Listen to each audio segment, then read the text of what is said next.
Praise God, purihin ang Panginoon. Isang magandang gabi po sa ating lahat, mga minamahal. At today is Tuesday. Ito po ang ating JCLG Tuesday Online Bible Study. At ito po inyong likod sa Pastor June Cortez from San Pablo City, Laguna. Yung materials natin, yung mga nakaraang Bible Study, kaya kung gusto nyo mapakinggan pa yung mga dati, mga nakaraan natin Bible Study, maging yung pinakakauna-unahan, nandun po lahat sa YouTube, no? Sa JCLG TV channel po natin yon sa church. Salamat Panginoon sa amin po mga patuloy na masipag na pagsama sa amin pong Bible study. At gayon din, dalangin namin na marami pa mga bago na makakarinig ng salita. Maging mga unbelievers, dadalhin mo ang mga salita na ito, Panginoon. Maraming po salamat. At sa gabi ito, we invite the presence of the Holy Spirit. And Lord, anoint us with the fresh anointing of wisdom and revelation for the glory of the name of Jesus, upang maintindihan po namin ang malalalim na bagay na nagmumula po sa iyo. Salamat o Diyos sa iyo pong kabutihan ngayon at magpakailanman. And all glory and honor belongs to our Lord God the Savior, Jesus Christ. Amen and amen and amen. Ito po ating Bible study at title po ay From Manger to Throne. No? From Manger to Throne. Ano yung manger? Doon po inilagay si Jesus, si baby Jesus, no? Siya ay panganak. No? At kung bakit title From Manger to Throne, from humility to exaltation. Tandaan nyo, the key to our exaltation is humility. Ang mababa ay itinatas ng Panginoon. At ang nagpapakataas, ibinababa at ibinabagsak ng Panginoon. Principle po yan, living principle. Nasa Bible yan. Sabi nga sa 1 Peter chapter 5, verse 5, God gives grace to the humble, but He rejects, no? God rejects those who are proud of themselves. Yung mga taong puno ng pride, nire-reject ng Panginoon, but He gives grace to the humble, no? Living principle po yan. Tapos sa verse 6, sabi doon, therefore, humble yourselves under the mighty hand of God, and He will exalt you in due time. Magpakababa daw tayo sa ilalim ng kamay ng Diyos. Pag sinabi sa ilalim ng kamay ng Diyos, under His mighty hand, under His hand. Ibig sabihin, we must continue to submit, to humble ourselves, to obey our Lord Jesus Christ. No? The more we humble ourselves, the more we submit ourselves to Him, the more din na tayo ay pagpapalain at itataas ng Panginoon. Okay. So itong pag-aaral natin sa gabi to about from manger to throne, pakikita po dito sa ang Bible sa atin kung paano si Jesus nagpakababa. Ano po? ang dahilan because there is power in humility. No? There's power in humility. Kaya ang subtitle, itong title natin The Power of Jesus Humility. Really, there's power in humility. Jesus defeated the devil 2,000 years ago through the power of His humility. Okay. Now, imbis na, alam nyo, si Satanas, siya ang author ng pride, siya ang ama ng pride, and pride is the greatest sin in the world, in heavens and on earth. Pride is the greatest sin. And pride is the mother of all sin. Humanap kayo ng kasalanan, lagi ang pinag-ugatan ay pride. No? Ang pride at saka rebellion, iisa po yan. Kapag ikaw ay may pride, you will always rebel against God, rebel against man, no? Rebelde ka. Rebelde ka sa batas, rebelde ka sa... Kasi your heart is full of pride. No? Pero if your heart is full of humility, nako sa harapan ng Diyos, lagi kang mababa, lagi nagpapakababa, at sa harapan ng tao, ganun din, lagi kang may attitude ng pagpapakababa. Okay. So, napakahalaga po sa kaharian ng Diyos ang humility. Alam nyo, kasi sinabi ng Panginoon yan no? Na the greatest in the kingdom of God are those who humble themselves before God. Tinanong siya ng kanyang mga alagad doon sa Matthew chapter 18 verse 4. No? Sabi ng mga alagad niya, Lord, sino po yung pinakadakila sa kaharian ng Diyos? Sumagot si Jesus, sabi, unless you become like these little children, no? Unless you humble and become like this little child, no? Hindi kayo tatawagin dakila sa kaharian ng Diyos. Nandun po yan sa Matthew chapter 18 verse 4. Kaya sinabi mismo ni Jesus, the greatest in the kingdom of God are those who humble themselves before God and before all men. No? Hindi, ang iniisip natin, siguro the greatest in the kingdom of God, yung maraming nagawa, no? Yung maraming na-accomplish, yun ang mga may malalaking reward, and they will be called the greatest in the kingdom of God. Pero hindi po. hindi paramihan na nagawa. No? Kasi yung karamihan ngayon, sa dami ng nagawa, nangyayari, glory to me. Inaangkin yung glory. All glory must belongs to the Lord Jesus Christ. No? Wala tayong magagawa kung wala siya. Hindi natin pwedeng angkinin ang tagumpay sa sarili nating karunungan, kaalaman, abilidad o lakas. Ang tagumpay natin laging ibinabalik natin ang kapurihan sa Diyos. Okay po. So, dito makikita natin may magandang lesson ang Panginoon doon sa pagkakatawang tao ni Jesus. No, siya ay tandaan nyo, no? Itong truth nito, ito po ang foundation ng Christianity. Ang alin? God became a human being. Yan ang pinaka-main foundation ng Christianity. Na ang Diyos 2,000 years ago ay bumaba sa lupa at nagkatawang tao. And His name is Jesus. Okay. Kaya kapag ka ang isang church o isang relihiyon ay nagtuturo na si Jesus ay tao lang, hindi Diyos, sadya naman tao siya. He is truly 100% human being. But huwag natin kalilimutan, He is 100% God. No? Kasi siya ay totoo 100% God, He is also 100% human. Bakit siya naging tao? Bakit siya nagkatawang tao? Isa lang ang sagot. Para siya ang umako ng ating kasalanan sa krus, sa Kalbaryo, yung judgment na naghihintay sa atin, siya na ang sumalo. At siya ang nag-represent sa atin. No?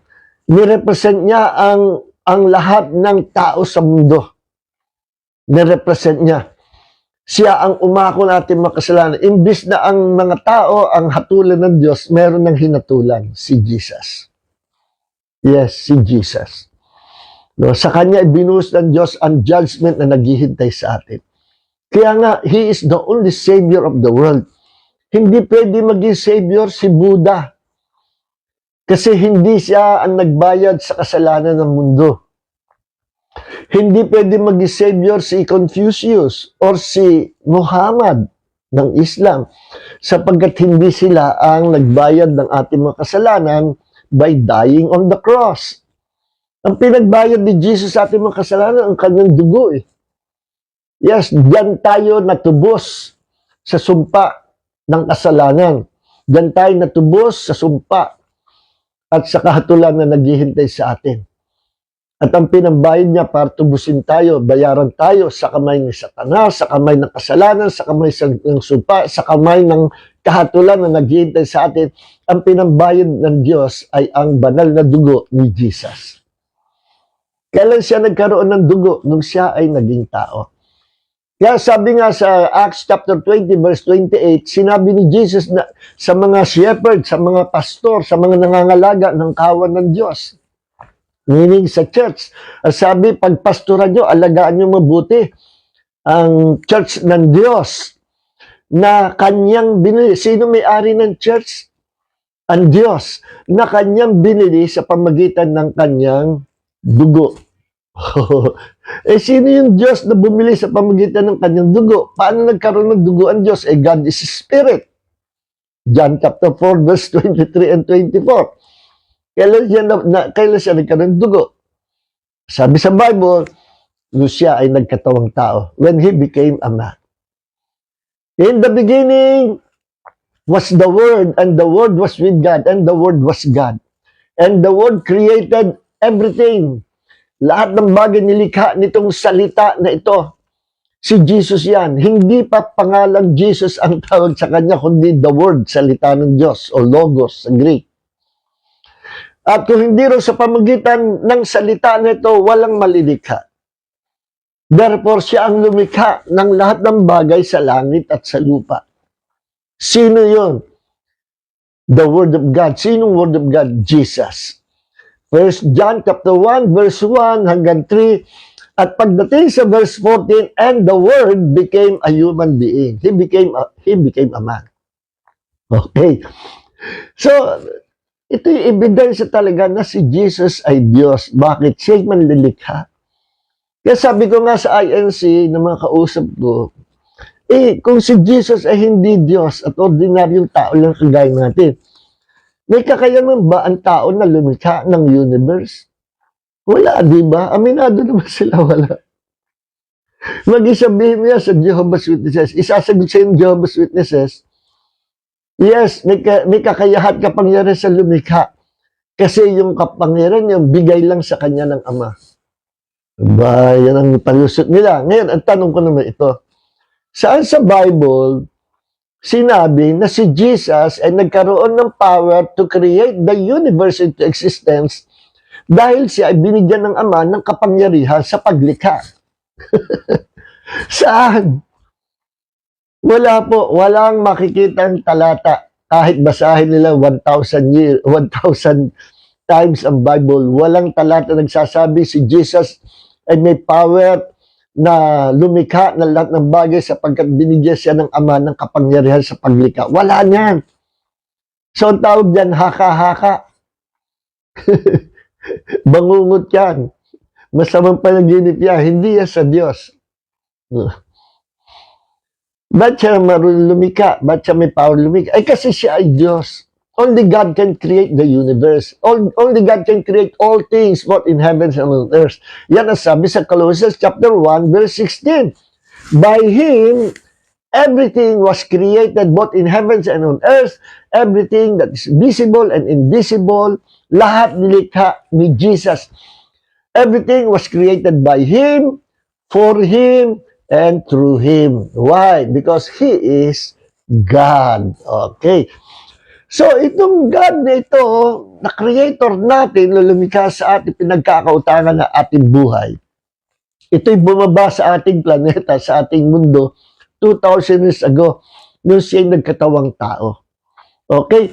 At ang kanyang pagkakatawang tao, nabanggit ko na ito sa ibang mga sermon natin, hindi siya naging tao through the sperm and egg cell of his parents.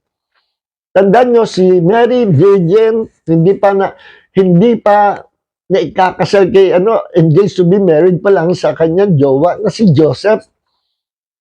At balak ang iwanan sa ni Joseph na nalaman niya buntis. Akala nagtaksil Hanggang sa kinausap ng Diyos si Joseph sa panaginip, no? At sinabi na, huwag mong iiwan yan. Hindi siya nagbuntis, hindi siya nagtaksil. Nagbuntis yan sa pamagitan ng Holy Spirit. At yung sinabi kay Mary, ni Angel Gabriel na, nung tinanong ni Mary, paano ako magbubuntis? I'm still a virgin. No, bata pa ako, kakasali pa nga lang ako.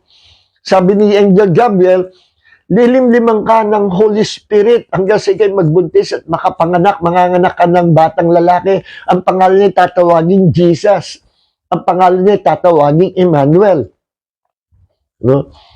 Yung umpisa, nalito ako, bakit dalawa yung pangalan ni Jesus? Jesus tsaka Emmanuel. Tapos yun na yung first and last na binanggit yung Emmanuel. Binanggit lang yon para sabihin sa atin na ang Diyos ay bumaba at makikihalubilo sa mga tao. Kasi ibig sabihin ng Emmanuel, God with us. At yung Jesus ay pangalan ni Jesus as a man, meaning the Lord our salvation. Yun po ang Jesus, Yeshua. Pangalan niya yun as a man, bilang tao. Pangalan niya bilang Diyos, ang title niya is God with us, Emmanuel. Kaya doon sa dalawang pangalan, pinakikita that Jesus is a man, Yeshua, Jesus is God, Emmanuel, God with us. Okay. Now, siya ay ipinanganak, inilagay siya sa sinapupunan ni Mary. Ginamit ng Diyos ang sinapupunan o bari ni Mary para makapagkataon tao siya. Para siya ay maging embryo, fetus, baby at ipanganak. Kaya nung maintindihan ni Mary, yung sinabi ni Angel Gabriel, nalilim ng Holy Spirit, nung maintindihan niya, sabi ni Mary, ganun ba mangyayari sa akin ang ayos yung sinabi? Inaccept niya yung revelation ng Diyos na dala-dala ni Angel Gabriel. Be it unto me according to your word. Immediately, nung inaccept ni Mary ang revelation, ang good news na dala-dala ni Gabriel, tandaan nyo, yung news na yon was the word of God. Salita ng Diyos yun, and the word of God is the seed of God. At nung tinanggap ni Mary, inaccept niya yung seed na yon, yung word na yon, immediately that word entered into her womb and became Jesus. Yes. Alright, bakit sa ganung paraan siya dapat magkatawang tao? Para hindi siya contaminated ng dugo ni Adam na dugong makasalanan. See? Kasi kung siya ipapanganak sa pamagitan ng natural birth through the sperm and egg cell of his parents, pwede naman gawin yan Diyos eh. Ang mangyayari, he will inherit the blood of Adam and Eve, which was a sinful blood. Tayo may sinful blood tayo because we inherited the blood of Adam and Eve. May DNA tayo ni Adam and Eve. Si Jesus wala. Kaya pure, malinis, holy, sacred, pure ang blood ni Jesus na pwedeng ipambayad sa kasalanan ng buong mundo. At tinapos niya yan, yung proseso ng pagliligtas. Nung siya ay namatay sa krus, after 3 days, siya ay nabuhay na muli. Mission accomplished.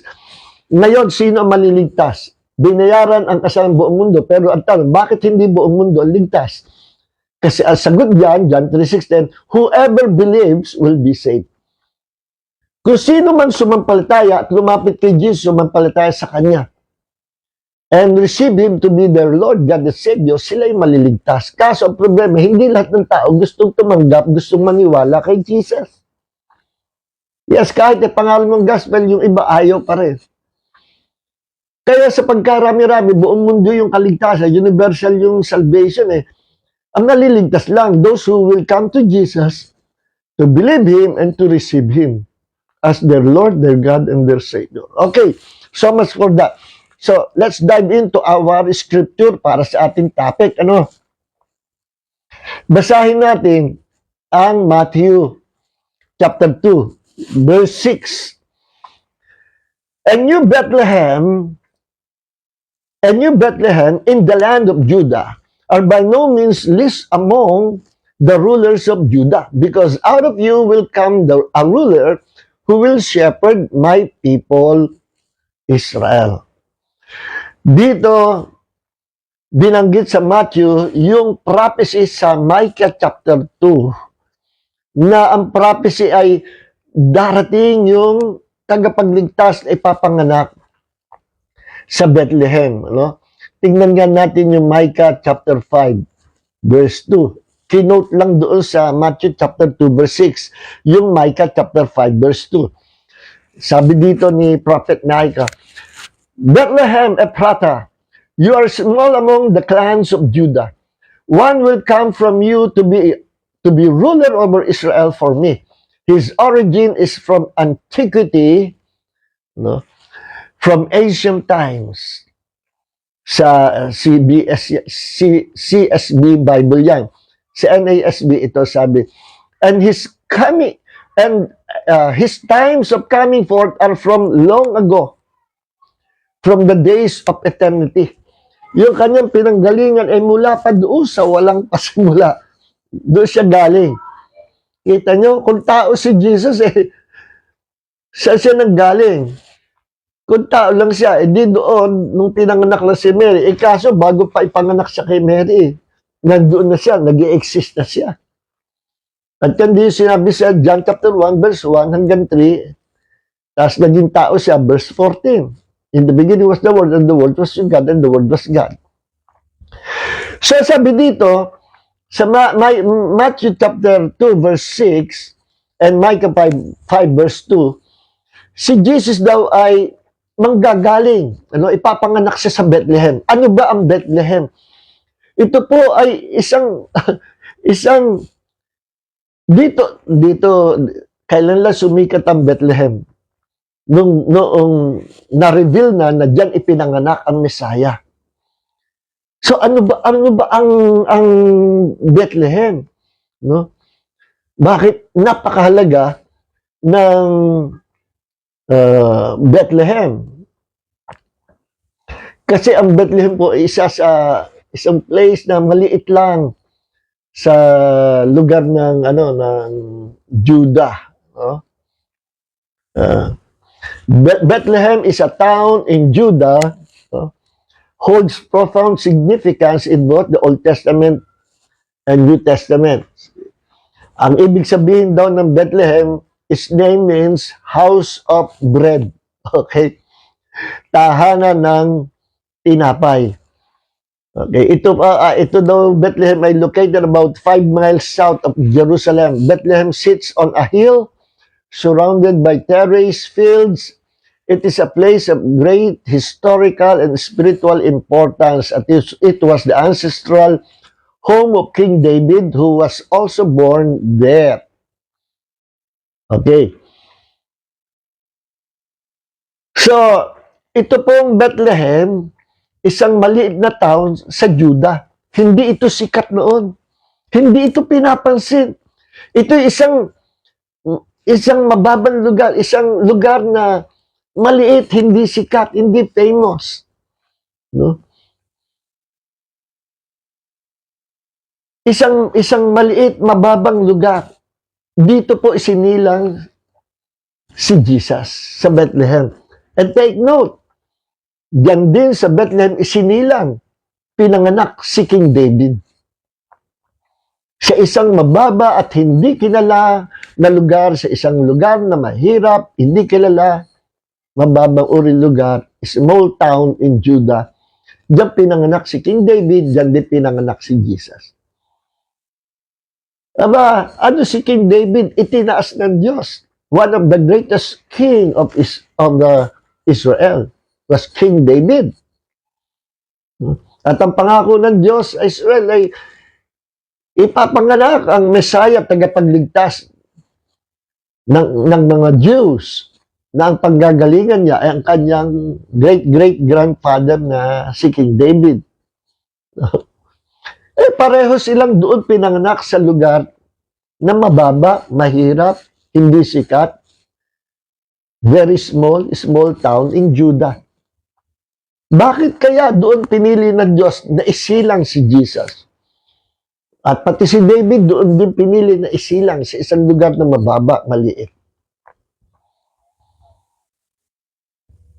Okay? Ano ang nire-represent ng Bethlehem?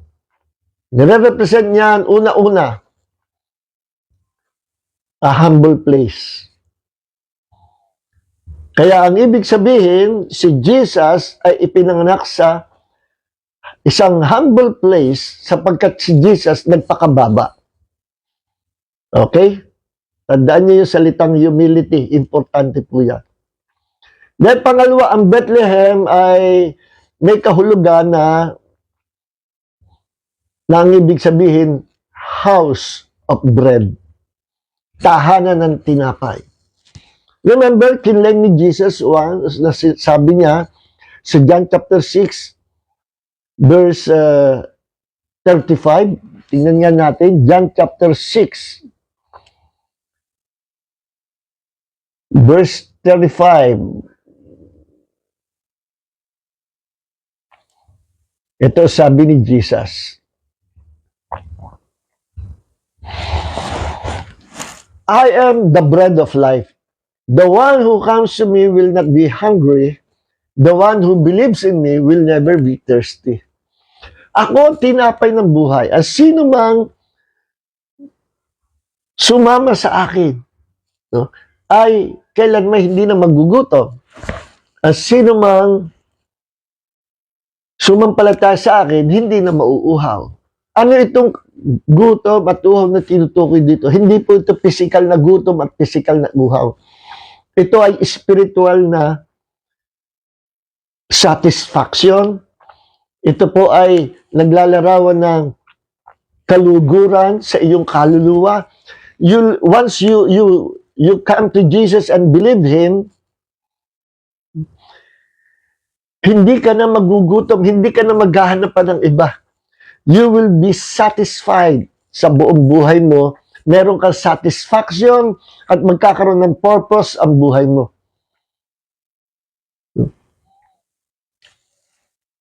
Lahat ng mga tanong mo sa buhay, magkakaroon ng kasagutan. You'll be satisfied. Kasi nasa iyo ng lahat. Once na mapasa iyo ang bread of life, walang iba kundi si Jesus, hindi ka na magugutom, hindi ka na mauuhaw, hindi ka na maghahanap. Pagkagutom kasi ang tao, nagpaggutom hahanapin niya, gagawa siya ng paraan Yung iba nga sa sobrang gutom, di ba, yung walang pera, nanguhod, pumapatay, no, mapakain lang yung kanyang sarili, kanyang pamilya, kanyang mga anak. Ganyan Lahat gagawin para makakain lang. Hanap dito, hanap doon. Napaawa ako doon sa isang, nakita ko sa YouTube ba yun, sa TV. Pinakita, nakatira sa isang maliit na squatter na bahay yung ama ng tahanan. At napakaraming daga sa kanila. Alam mo yung kinakain niya at pinakakain niya sa kanyang mga anak? Adobong daga. Nanghuhuli siya, dagang bahay. Yung malalaking ganyan, yung dagang kanal. May nakakalason yun, magkakasakit sila niyan. Pero sa gutom, walang pera, walang makain, ang daming daga. Yun ang hinuhuli nila sa araw-araw. Daga, tinatrap nila, pinakita nga kung paano siya mag-trap ng daga. Sa kanal, hinuhuli niya. No? Tapos yun ang kinakain niya, pati sa mga anak na pinapakain niya. Nakakaawa. Walang makain. At maraming Pilipino ganyan, walang makain, samantalang ang mga nakaupo sa posisyon. Nakawan ng nakawan. Milyon, bilyon. Sana malutas niya, no? At prayer lang natin sa Panginoon ang kasagutan. God is the answer. Para maalis na at mahuli na yung mga magnanakaw na nakaupo sa tungkulin sa ating bansa. Malapit-lapit na. So, purihin ng Panginoon. Ewan ko paano nasisigmura ng mga taong ganyan na ang pera ng bayan, ninanakaw, Pinasasaga nila sarili nila samantala nakikita nila nagdarahop, namamatay, nagkakasakit ang mga Pilipino. Walang makain. Walang may pagpagamot. Nakakaawa talaga. At yung mga tao namang yan, nanakaw-nakaw, kung alam lang nila ang kanilang destiny. Naku po. Kung alam lang nila. Okay. Balik tayo dito. So, si Jesus ang kasagutan. He is the bread of life. At kaya doon siya pinanganak sa Bethlehem, eksakto yung pangalan, the house of bread. Bakit? Sapagkat doon ipapanganak ang bread of life. Okay? So, ang bread ay isa sa mga universal food. Ano? Hindi sinabing, I am the rice of life. Hindi rin sinabing, I am the corn of life. Kundi bread. Kasi universal ang bread. Tayo mga ancient Asian, sanay tayo sa rice. Ano? Mga European, mga Americans, iba pa ay bread. Pero kahit saan may bread. Kaya universal ang bread. Kaya yung sinabi ni Jesus, I'm the bread of life. So, ibig sabihin, without that food, without the bread, you will die. Yun ang point ni Jesus na kailangan na lahat ng tao ang bread of life. And who is that bread of life? Jesus. Bakit? Kapag wala ang bread of life sa buhay mo, you will die spiritually and you will die in hell. You will die. And after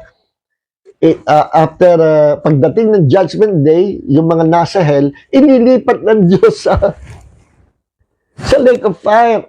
Para bagang city jail, hell.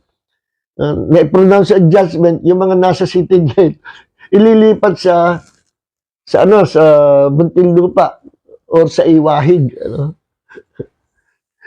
Yun ang final na lugar. Ganyan mangyayari sa mga walang bread of life, sa mga walang tinapay ng buhay. Wala silang eternal life. They will be judged in the future. Kaya tayo Bible study tayo. Hindi tayo nagsasayang ng oras. This is the most precious time in the world. To be in the presence of Jesus and to hear the word of the Lord. Ito yung Bible study natin. Marami tayong kapatid mas masaya sila spending their time sa internet, TV, at sa iba pang bagay. At binabaliwala itong Bible study. Ilan lang kayo na uma-attend dito? How many members in the church that we have? At maging mga members sa ibang churches. Pero marami hindi, Kristiyano na, pero hindi pa interesado sa Bible study. Yung sinasabi ko na, pinakamalaga na itong time nito. This is the bread of life na binibigay sa ating Jesus. Okay. Now, so Bethlehem naglalarawan ng humility. Ano pa? Nung si Jesus ay panganak sa Bethlehem, saan siya napapunta? No? Yung time na yun ay panahon ng census, puno ng tao. Ang lugar na yon. Kaya wala silang mapuntahan na hotel o tuluyan, paupahay para doon sila tumigil. Buntis na si Mary, manganganak na.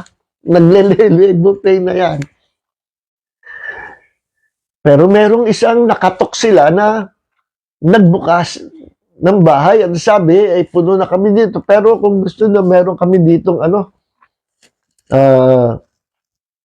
tawag dito, kulungan ng mga hayop, no? Ng mga hayop, no? Doon kinukulo yung mga hayop. I forgot the word in English.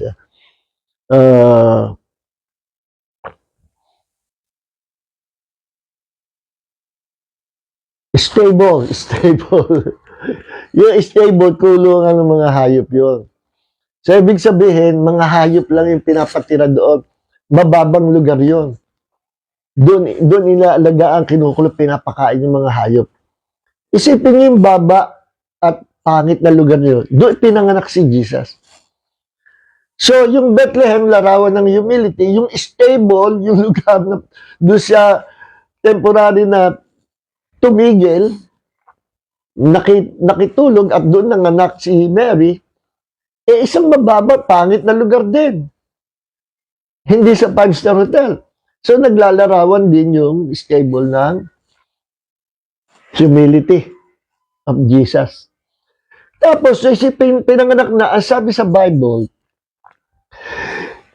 nilatagan ng damit yung manger, M-A-N-G-E-R, manger, at doon inihiga si Jesus. Ano yung manger? Yung po yung pakainan ng mga hayop. Isa pa, inuman. Pero pakainan nyo. Doon pinapakain ang mga hayop sa manger. Parang isang box na halo. No? May guwang yung pakainan na yun kasi doon nga ilalagay ang mga pagkain. And through that manger, kumakain yung mga hayop. Pakainan yun. Doon inihiga si Jesus. Anong ibig sabihin? Nung si Jesus ay nag-preach niya, sabi niya, I am the bread of life. Ang sino mang kumain ng tinapay nito, kailanman, hindi na siya mamamatay. Unless na kayo ay hindi kumain sa tinapay na ito, wala kayong buhay na walang hanggan. Eh, yung iba hindi maintindihan ni literal, na-offend, nag-aalisan. Ano siya sabi ng tao ito? Napaka-heavy naman, hindi ko maintindihan. Ano, tuturuan tayo maging cannibal? Sino man kumain ng aking laman, ay may buhay na walang hanggan. No? Inalabi si Jesus, siya ay pagkain. Pero he was speaking spiritually. Siya ang real spiritual food. Ibig sabihin, ang tao na walang food will die. Yun ang point ni Jesus, sapagkat siya ay food, man will live forever through that food, through Jesus. Mabubuhay, lahat tayo. Sapagkat meron tayong Jesus, the bread of life. So, doon pa lang sa manger, meron na revelation ng Panginoon na doon nilagay si Jesus. Meaning, talagang pagkain si Jesus. Spiritual food na, ibig sabihin ng spiritual food, siya ang magbibigay ng nourishment. Siya ang magbibigay ng satisfaction. Siya ang magbibigay ng buhay sa iyo, kaya kayo mabubuhay. Di ba pag kumain ka, nabusog ka, gutom na gutom, satisfied ka, sarap magpahinga, sarap matulog, satisfied ka. Ganyan kapag na kay Jesus, spiritually, you're satisfied in your life. Ba't maraming tao nagpapakamatay? Hindi na satisfied. No? Bakit may mga tao na ayaw nang mabuhay? Hindi na sila satisfied. Bakit hindi sila satisfied? Kasi wala silang bread of life. Wala silang Jesus. Okay? So now, pinakita sa atin ng Bible na Bethlehem, stable, and manger, pare-parehong nagre-represent ng mababa, kababaan. Pare-parehong ang symbolic meaning ay humility. Kaya sinabi sa Philippians, tingnan natin Philippians chapter 2, verse 5, sabi, have this attitude in yourselves which was also in Christ Jesus. Maging ganito yung pag-uugali o pag-iisip natin. Gaya ng pag-iisip, pag-uugali ni Kristo. Ang alin? Nasabi, who, as he already existed in the form of God, did not consider equality with God something to be grasped. Na bagamat siya ay nasa pagkaanyong pagka-Diyos, hindi niya inaring maging kapantay ang Diyos. Kailan? Nung siya ay nagkatawang tao. Nung hindi pa siya nagkakatawang tao, kapantay niya ang Diyos. He is co-equal with the Father, co-equal with the Holy Spirit. Yes, equal lahat sila. Walang mataas, walang mababa. Eh, bakit naman, Pastor, sabi ni Jesus, the Father is greater. Mas dakila ang Ama kaysa akin. Yes, totoo yan. Nung siya ay naging tao. Hinubad niya ang kanyang greatness. Nung siya ay nagkatawang tao, hinubad niya yung kanyang divine rights. Ano yung divine rights niya? Yung kanyang power as God. Yung kanyang pagiging all-powerful, omnipotent, pagiging present everywhere, nilimitahan niya sarili niya bilang tunay na tao. He cannot be present everywhere. Sapagkat meron siyang katawang lupa. Hinubad niya ang pagiging omnipresent, hinubad niya ang pagiging omniscience, pagiging all-knowing as God. Kaya tanong ng mga legal, Lord, kailan ang ending? Kailan ang katapusan? Kailan ang second coming? Kailan ang wakas? Ewan ko. Hindi ko alam. Ang maging mga anghel, hindi rin alam. Ang Ama lang nakakaalam. Totoo yan. Hinubad ni Jesus yung pagiging all-knowing niya. And I believe ngayon, alam na Jesus kung kailan. Kasi back. Bumalik na siya doon sa normal na kalagay niya. In the fullness of His deity. He is now omnipresent, omnipotent, omniscient, si Jesus, sitting at the right hand of the Father. Kaya yung kanyang pagpapakababa bilang tao, sinasalita niya yun as a man. Kaya yun yan, sabi dito nung siya nagkatao-tao, hindi niya inaring kapantayan Diyos, nagpakababa siya. Verse 7, but He emptied Himself by taking the form of a bond servant. He emptied, kinosis, or kinoo, sa Greek. May hinubad siya. Ano hinubad niya? Omnipotent, omniscience, omnipresence. Yung pagiging all-powerful. Bakit meron siyang power to heal the sick, to raise the dead? Bakit siya may mga signs, wonders, and miracles? Okay. Lahat ng iyon ay power of the Holy Spirit upon His life.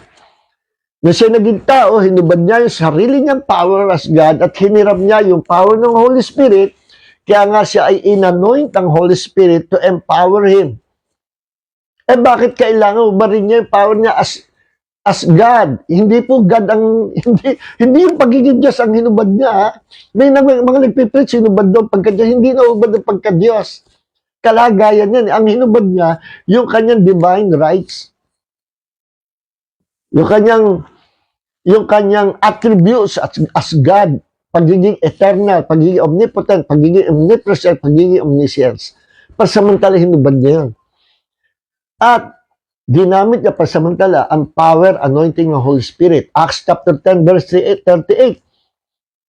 Jesus was anointed by God, doing good, healing those who are oppressed by the devil.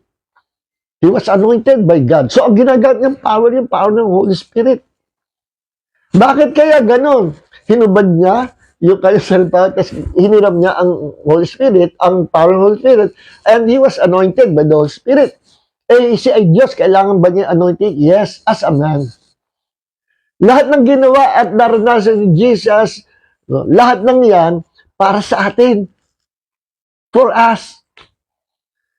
Para sa gayo, lahat ng susunod, sasampaltaya at magiging anak ng Diyos, will become like Jesus. They will inherit all the riches and wealth of God's kingdom. Tayo yun. Kaya ano sabi sa Romans chapter 8 verse 17? As children of God, tayo yon. We became joint heir together with Christ. Kung ano minana ni Jesus, yun din ang minana natin. Bakit kailangan niyang pamanahan? Actually, as God, hindi niya kailangan. Bakit? Siya ang creator of all riches and wealth of God's kingdom.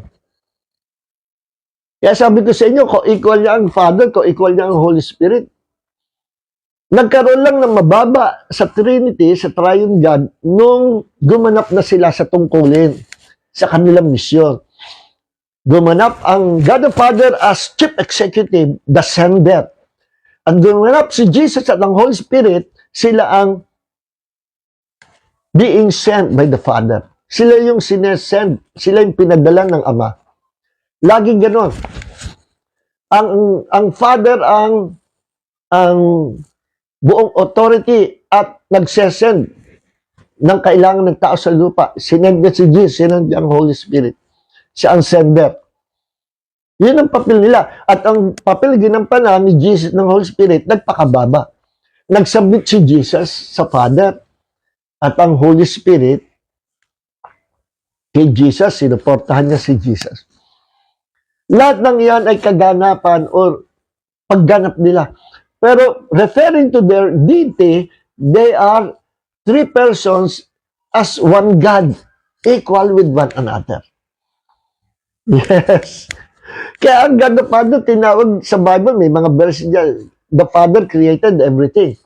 May mga talata rin, sinabi, Jesus created all things. May talata, sinabi rin, the Holy Spirit created the universe. Silang three divine persons ang bumubuo ng iisang Diyos. Okay? So, okay, pasensyado na doon sa mga Unitarian, oneness, hindi naniniwala.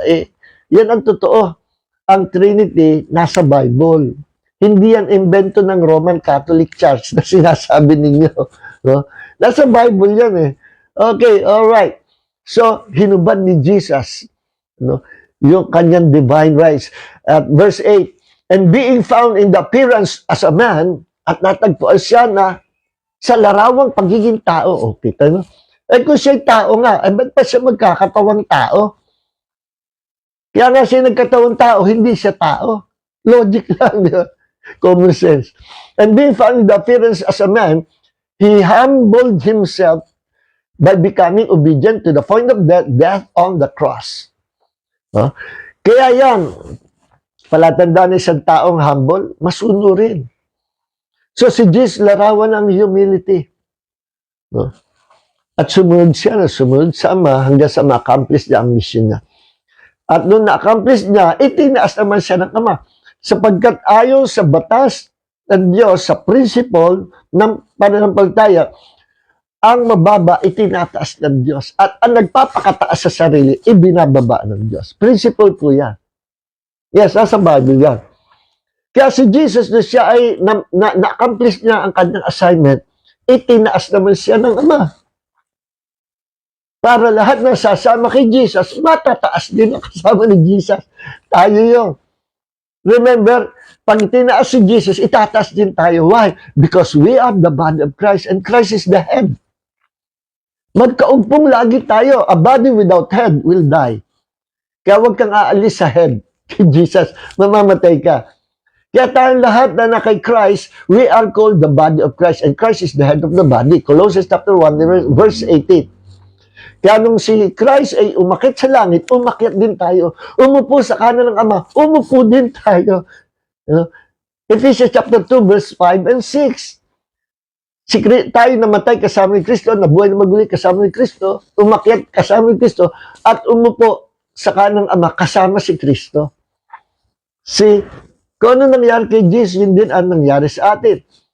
Kaya nung si Jesus nabuhay na maguli, umupo sa kanan ng Ama, itinaas, binigyan siya ng pinakamataas sa pangalan, all authority and power of God's kingdom are all in the name of the Lord Jesus Christ. All right. Kaya pag may relation, pag may relasyon ka sa may-ari ng pangalang Jesus, ikaw na ang pinakamayamang tao sa buong mundo. Okay? So, ngayon, yan po ang greatness ang power of Christ's humility. Jesus, para labanan si Satanas, talon niya si Satanas, he moved in the opposite spirit. Meron pong principle of faith na moving in the opposite spirit. Ano yun? Moving in the opposite spirit. Huwag mong gagantihan ng masama, yung gumawa sa'yo ng masama. Gantihan mo ng kabutihan, yung gumawa ng masama. Pakainin mo ang iyong kaaway. Pag-pray mo siya. I-bless mo yung mga umuusig sa'yo. Kita nyo, moving the opposite spirit. Pag sinampal ka sa kanan, iharap mo yung kaliwa. Pag may inaagaw sa'yo, ibigay mo, pati yung jacket. Moving the opposite spirit. Pag tinapatan ka ng pride, tapatan mo ng humility. Ganyan ginawa ni Jesus. Tinapatan ni Satanas ang Diyos ng kanyang, siya ang creator, inventor, ng pride. Siya ang kauna-una nagkaroon ng pride. Ginamit ni Satanas ang pride to invade the planet Earth. Kaya napapunta kay Satanas ang planet Earth through Adam and Eve. He invaded our planet. Ginamit niya si Adam and Eve. And the devil used pride.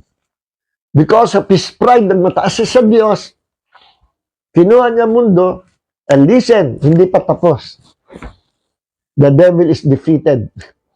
He is a defeated enemy. Ang ginawa ng Diyos to overcome the devil at mabawi niya ang tao, anong ginawa ng Diyos? God humbled himself and he became a man. And his name is Jesus. Kaya nung siya nag-humble, mission accomplished, namatay, muling nabuhay, itinaas siya ng Ama. No? Bakit? Sa principle ng kaharian ng Diyos, sa principle of faith, ang nagpapakababa itinataas. Ang nagpapakataas sa sarili, ibinababa. Kaya sabi sa Isaiah chapter 14 verse 12, pababa. At maging sa Ezekiel chapter 28, sinabi kay Lucifer, kay Satanas, nagpakataas ka, therefore, ibabagsak ka, ibababa ka ng Diyos. Kaya sinasabi naman sa atin ng Panginoon, 1 Peter chapter 5 verse 5, for God resists the proud but gives grace to the humble, verse 6, therefore, humble yourselves under the mighty hand of God, and He will exalt you in due time. So, tandaan nyo mga kapatid, nagpapakababa sa harapan ng Diyos, sa harapan ng mga tao, in the future, itataas ng Diyos. Pagdating sa langit, sino yung mga great men and women of God, great men and women of faith, na pararangalan, who will receive great reward in heaven, who will be called the greatest in the kingdom of God. Who are those people? Yung bang may mataas sa posisyon, apostle, prophet, yung bang magaling mag-preach, yung bang malaking mag-tithes, yung bang maraming nahikayat na kaluluwa, yung bang may pinakamalaking church? No. Who is the greatest in the kingdom of God? Who are those people that will be called the greatest in the kingdom of God at pararangalan ng Diyos? Those people who learn to humble themselves before God. God will exalt them in the future. Kaya kahit ang baba-baba ang kalagayan mo dito, kahit napakababa rin ang ministry mo, kapatid, huwag mong laang-laangin yung mababang ministry mo sa church. Kahit pa ikaw tagawalis. But if you're doing your job, you're doing your ministry to glorify the name of the Lord Jesus Christ at ginagawa mo yan para sa Kanya, you will receive reward from the Lord. Sabagat ang reward ng Panginoon at ang parangal ng Diyos, ang reward niya, naghihintay sa bawat sa atin. Ang bata yan, hindi yung taas, laki ng ministry mo. Hindi rin yung laki ng church mo. Hindi rin yung dami ng nagawa mo. Ang dami mong nagawa, inaagaw mo naman ang glory sa Diyos. Kita mo, Brad, ilan na ba kayo dito? Ang dami namin cell groups. Actually, kami ay 10,000 na dito sa probinsya namin. Kami po ang pinaka, sa kapurihan ay sa Diyos, pero kami po ang pinakamalaking church dito sa probinsya namin. Nako, kapatid, inagawan mo ng glory ang Panginoon. It's not by your own might, not by your own galing or ability. No? Kung lumaki yan, the grace of God, it's by the grace of God. At kung kukunin mo ang kapurihan sa sarili mo, kunin mo na, you will lose your reward in heaven. Lahat ng gagawin natin sa buhay nito, we must give back all the glory to the name which is above every name, the name of Jesus. Jesus became poor. He moved in the opposite spirit. He became poor so that we might become rich. 2 Corinthians chapter 8 verse 9. Matthew chapter 8 verse 17. He became sick so that we might be healed from all sickness and disease. See? Ano pa sabi? 2 Corinthians chapter 5 verse 21.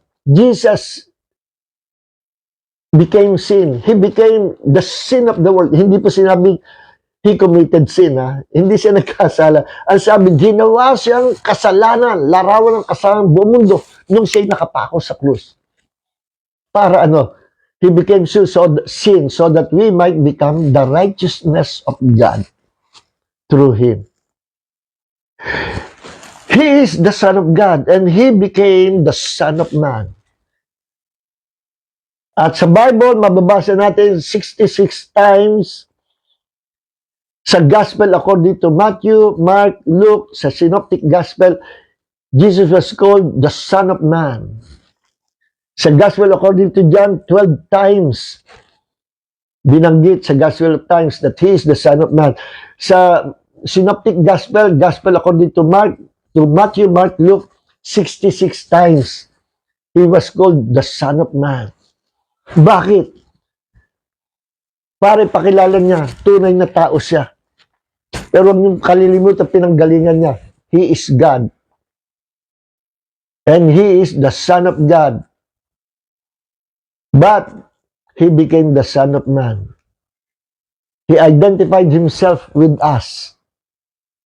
Para ano? So that we, the sons of men, might become the sons of God. At kung tayo anak ng Diyos, we became joint heir together with Christ. Romans chapter 8, verse 17. See? Lahat dinaligtad ng Diyos, He moved in the opposite spirit. Para talunin niya si Satanas na full of pride, nagpakababa siya, naging bond servant siya, bond servant of God. Naging tao siya, pinakamababa, yung pagdating pa lang sa mundo, doon, ang pinuntahan niya, pinaka-pangit, hindi sikat, hindi maliit na lugar, maliit na tao sa Judah, Bethlehem. Tapos doon pa siya tumuloy sa stable, sa kulungan ng mga hayop, imagine. Tapos walang baby crib, walang magandang higaan ng bata, nilatagan na lang yung maruming manger, pakain ng hayop at inilatag ang damit, doon nila iniga si Jesus. Ipinanganak siya sa mababa, luma, pangit na lugar, inihiga siya sa pinakamababang uri na pwedeng paghigaan ng bata. When Jesus became a man, He really, truly humbled Himself so that God might exalt Him. Nagpakababa pa siya para maitaas siya ng Ama. Para maitaas siya ng Ama. Anong plano ng Diyos? Kailangang mataas si Jesus. Hindi niya kailangan ang pagtataas, ang exaltation, because He is already God. But when He became a man, kailangan niya ang siya itaas. Para ano? Hindi para sa kanyang sarili. Mataas na siya. Naging tao siya at kailangan niyang itaas siya ng Ama. Saan mang paraan? First, He must humble Himself. And after mission accomplished, He will be exalted by the Father. Paupuin sa kanan ng Ama. Ang lahat ng yan para sa atin. So that we might we who are in Christ, might all be exalted together with Him, and so that we might be with Him forever sa buong eternity. Lahat ng ginawa ni Jesus for us, for me, for you, dahil mahal na mahal tayo ng Diyos. Kaya listen, He became poor so that we might become rich. I tell you kapatid, kung ikaw man pinakamahirap na tao dito sa Pilipinas, sa kaharian Diyos, isa ka sa pinakamayaman. We are the richest people in the whole wide universe. Why? Sapagkat ang inheritance, ang mana ni Jesus, lahat pinamana sa atin. See? So, meron po sinabi na kaya huwag ka mawawalang pag-asa, mababa ka lagyan mo, remain humble. You know? Tingnan nyo sinabi ng Panginoon, ha? Sa 1 Corinthians chapter 1, verse 26. Remember, dear brothers and sisters, no, that few of you were wise in the world's eyes, or powerful, or wealthy, when God called you. No? Ibig sabihin nun, tinawag kayo ng Diyos. No? Wala kayo. No? Hindi kayo wealthy, hindi kayo rich, hindi kayo magaling. Mababa kayo. Wala kayo sinabi. Yun ang punto rito. Verse 27. Instead, God chose things the world considers foolish in order to shame those who think they are wise. And He chose things that are powerless to shame those who are powerful. Tandaan nyo, sa halip pinili ng Diyos yung mga bagay sa sanlibutan na kinoconsider na kamangmangan. No? Para sa gayo, hiyain niya yung mga taong nag-iisip na siya ay matalino. Pinili niya yung mga mangmang. At pinili niya yung mga walang kapangyarihan, yung mga walang magagawa, upang hiyain yung mga nag-aakalang sila ay powerful. God chose things despised by the world, things counted as nothing at all, and used them to bring to nothing what the world considers important. As a result, no one can ever boast in the presence of God. Meaning, sinasabi po dito, pinili ng Diyos yung mga sa tingin ng tao ay wala, nahirap, poor, mahina, walang sinabi.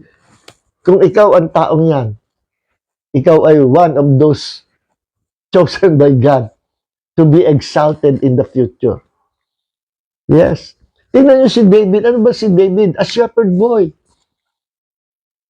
Pero sa kanya kababaan, pinili siya ng Diyos para maitaas. Yes. Kasi Jesus, para mataas, ang strategy ng Diyos, magpakababa ang Diyos maging tao. At sa pagtataas niya, sa gayon, para lahat tayo na kay Kristo ay maitaas din ng Diyos.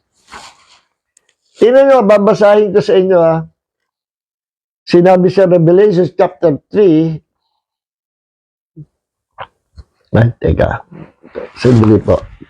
Walang wifi yung Revelation, hindi ko na babasahin niya. Okay, kukot ko na. Sabi ni Jesus, ang manatili hanggang wakas. Ang magtagumpay. Ibig sabihin, no retreat, no surrender, hanggang kamatayan pag naglingkod ka sa Panginoon. Bibigyan ko ng pagkakataong umupo sa aking trono, sabi ni Jesus, sa langit, gaya naman ng pagkakaupo ko sa trono ng Ama. Yes.